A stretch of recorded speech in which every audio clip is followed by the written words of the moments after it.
We got a 2013 Durango with a 3.6 Pentastar in it, and it has got coolant problems. It's running a little warm, so sounds like it's sucking air. As you can see on this thing, 54,000 miles. Just goes to show if you take care of them, they'll take care of you. Let's get it pulled in, and I've already diagnosed it as the thermostat. I already ordered a new one, so let's get it changed out. I have the new thermostat right there. To get to it, you've got to go down and follow this hose right here. Right here, it'll run up under here. Pop this top cover off.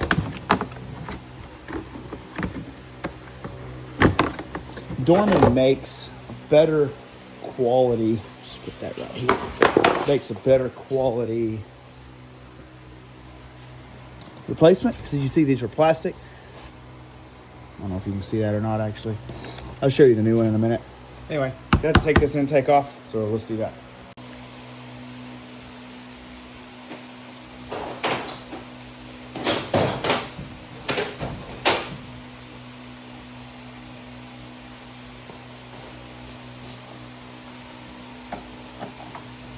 Shouldn't have to take off any of the sensors or anything like this. Just under this little hose clamp right here. It goes straight onto the throttle body.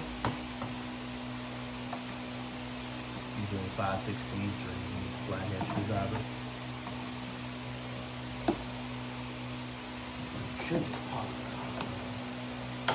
Oh, you have to take it off on the other side at the breather tube as well over here, or at the breather box.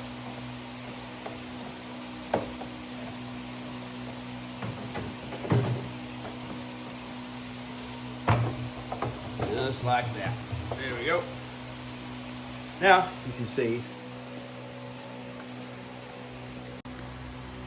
right here is the housing. Usually they end up cracking around this bolt or down here on the other bolt. There's only 2 bolts, but gotta get it off here first. Usually gotta give you a little bucket. Try to catch some of the fluid that comes out. Shouldn't lose too much. Gonna be a little pressure on it because I did drive it up in here. I need some of those fancy pliers that are made for this.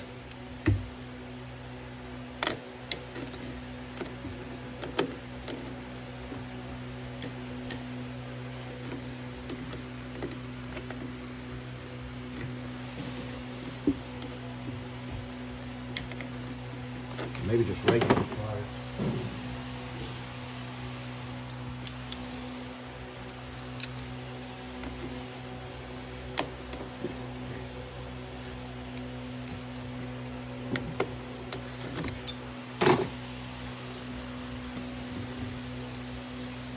Just give it a little twist. Pull it off, turn it up so it don't fall out, don't drain out, I mean. See if you can find some place to stick it. Got it leaking. Like right there. And then pull your bucket out. Try not to drain out everything you just put in it.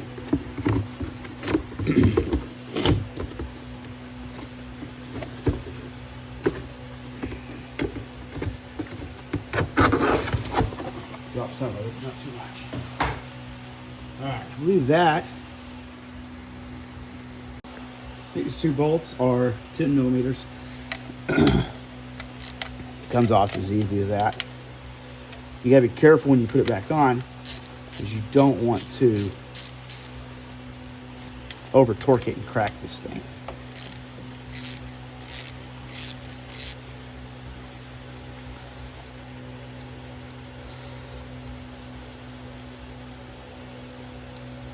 Because it's plastic with metal inserts, metal sleeves around the bolt. It doesn't go over very well. It's a poor design.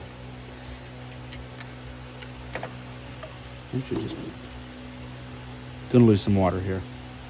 Should have left my bucket in it. I didn't think about that. Well, that was a mess, but it is what it is. I'm gonna wash it off when we get outside. Here's the new one. Couldn't find where it was cracked on the other one. But the symptoms it was having is that it was sucking air. causing the causing the system to kind of hyperlock.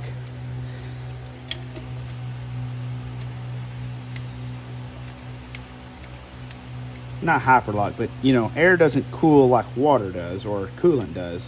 So if it's not pulling through water, it's pulling through air. I've already changed out the oil cooler on it. That's an aftermarket oil cooler, a Dorman. It's aluminum. So I know it's not that. The water pump assembly here, that has also already been changed out to aluminum. So it's not that either. Like I said, it wasn't overheating terribly. Like it was getting a little warm, but it wasn't like, you know, spiking or anything like that. I've run into this issue before, and it's always been the thermostat housing cracking,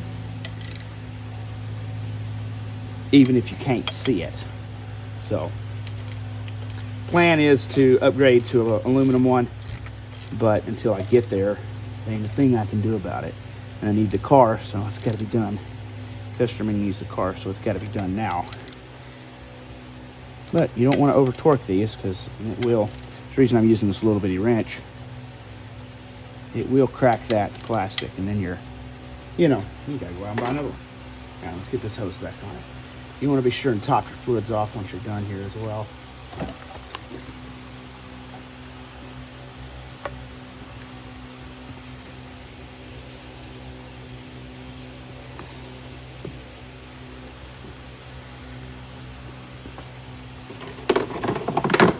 Oh, I just dropped my screwdriver down in my intake box. All right, though. Get it out. There we go. That is all back together. Now we just got to put it back together, put the intake back on it, and we're good. After I fish my screwdriver out in my intake box. All right, back together. And we will take it for a little test drive after we get some more fluids put in it and see how it does. All right, as you can see, it is running cool. Thermostat opens at 203. It's going to run a little bit warmer than that. Most cars do. It'll kick up probably around 213 and start coming back down. It's already been up once, come back down. Yeah, see 210 to 208. Look where I'm going here before I have a wreck. Down to 206. So it is doing its job. And I don't know if that housing was cracked or if that thermostat was just going bad. It's not the first one I've had do me that way. But anyway, problem is fixed.